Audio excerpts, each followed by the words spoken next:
Vote দিতে গিয়া দেখি লাইনের সবারে সেলফি তুলি। মানে ভোট দিব নাকি ইনস্টাগ্রাম লাইভ চালাইতাছি, আমি তো বুঝতেই পারলাম না। ভোট দেওয়ার পর সবাই কইতে, কিভাবে ভোট দিচ্ছ? আমি বলি, ভোট তো দিচ্ছি, কিন্তু গোপনে রেখা। নির্বাচনের আগে মনে হইতেছিল যেন আমি কোন পরীক্ষা দিতে চাই। ভোট দিব, কিন্তু ভুল জায়গায় তো দিলাম না। প্রার্থী কইল, আগামী 5 বছরে মেট্রো আর পানি দিব। মনে হইল, ভাই গত 5 বছরে তো পানির ট্যাঙ্কও পাই নাই।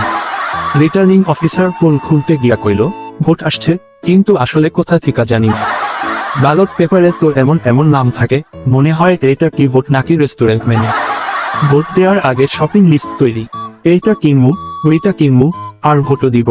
এমন মানুষ আছে যারা সব সময় কইতে, আমি ভোট দিব না, কিন্তু রাস্তায় গেলে সে আবার যেন রাজনৈতিক বক্তৃতা দিতেছে। প্রার্থী কইল, এই পোস্ট শেয়ার করলে ভোট পাবো। মানে মনে হইল আমরা ভোট না, শেয়ার ক্যাম্পেইন করতেছি। নির্বাচনের সময় স্লোগান এত বেশি শোনা যায় যে মনে হয় কেউ জয় বাংলা বললেই গলায় আটকে যাবে।